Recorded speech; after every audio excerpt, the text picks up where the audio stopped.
Okie dokie, so part 2 of the mods to my Suzuki VanVan. We're going to be adding this large beach surfboard rack, whatever you want to put on the bike rack, in place of the stainless steel one that's the small one underneath.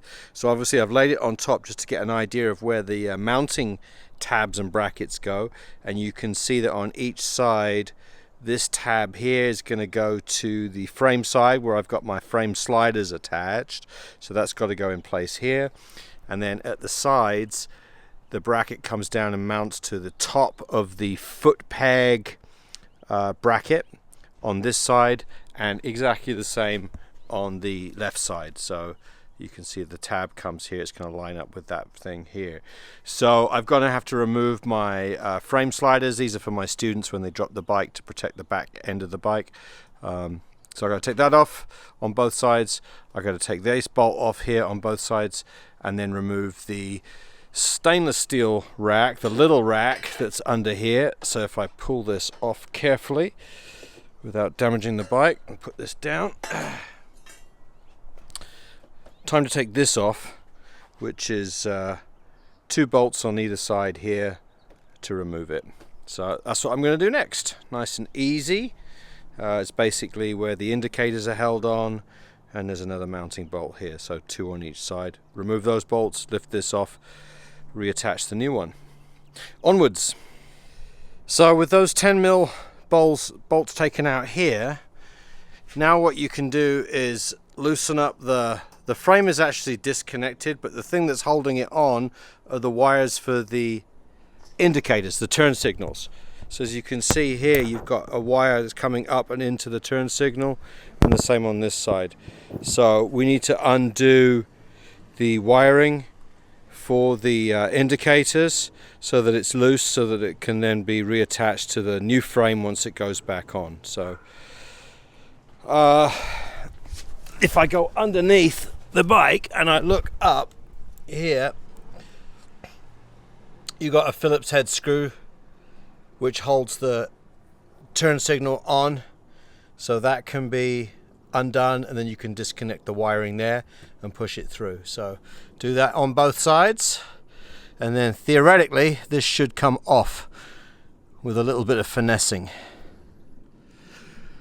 Okie dokie, so upon further examination, the wiring for each turn signal goes underneath the rear mud flap and all the way down to here on both sides, and then it comes up on each side here, and there is a little connector right there. I don't know if you can see that. There you go. So in order to make this easy, disconnect the wiring here, push it back underneath the rear mud guard so that when you disconnect your turn signals, they're all together. Otherwise you're going to have to cut the wires back here and then solder them and re-crimp them or whatever and waterproof them. So probably easier just to disconnect here and here on this side to disconnect your turn signals, because I tried taking it all apart and it's not worth it.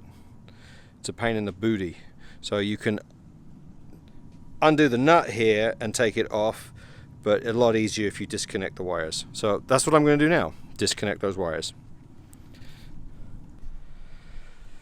So here's the lower tab mounting in place right here. I used the existing bolt. There's enough thread on it to grab the bracket, but as you can see on the top here, I have got a gap between here and here which needs to be filled with about a 2.5 inch spacer on this side to get my tape measure out, and on this side between here and here, that's what's missing. So your indicators are going to go on the bracket on the outside here and here, and then a spacer here. You could mount the indicators anywhere else if you wanted to. I might consider doing some LED indicators somewhere else so they don't stick out here, but for now I just need to fill this gap with a decent aluminium or aluminum spacer. So I need to go to the hardware store and see what they've got. See what I can come up with to fill this gap.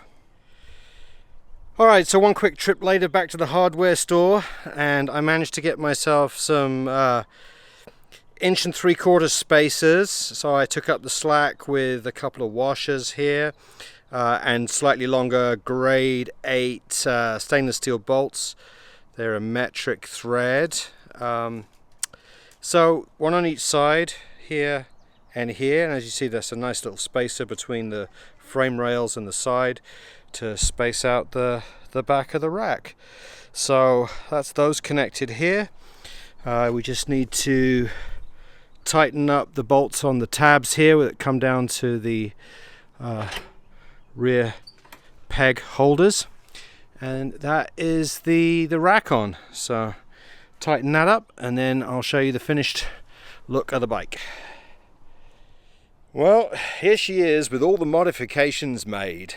The new huge rack on the back, beach rack, as well as, let's walk around to the opposite side, the new stainless steel exhaust system. So there you go, one VanVan 200cc, modded out the way I wanted it. Beach rack on the back, stainless steel exhaust system. We've got a T-Rex Racing sump guard underneath.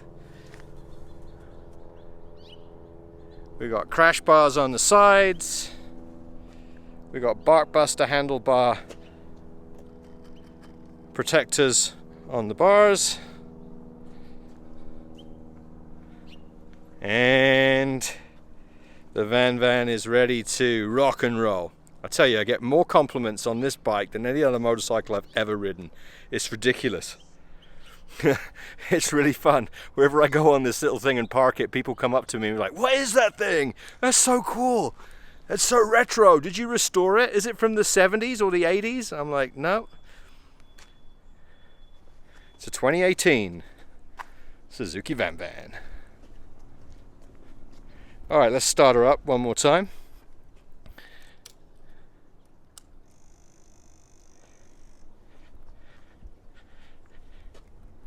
I need to put the camera down. Clutch in.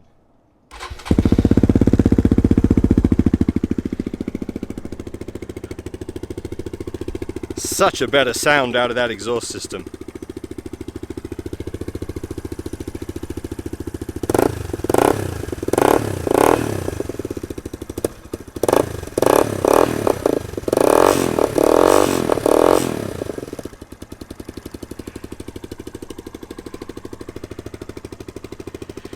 Alright everybody, thanks for watching. See you on the next one. Ride safely. Come home alive.